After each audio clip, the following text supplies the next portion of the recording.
Hi everyone, in front of me I've got Nubia Focus Pro and let me share with you how to check the IMEI number of this device. So let's start with the fastest way, with the usage of the secret code. We have to open the dialer, tap on the keypad and enter the code, which is *#06#.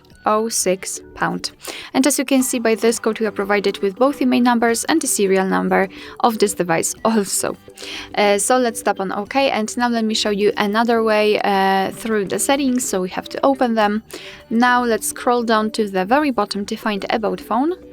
And as you can see, both IMEI numbers are right in this first section, let's say first page. You do not have to enter any additional sections. So here you can check both IMEI numbers also.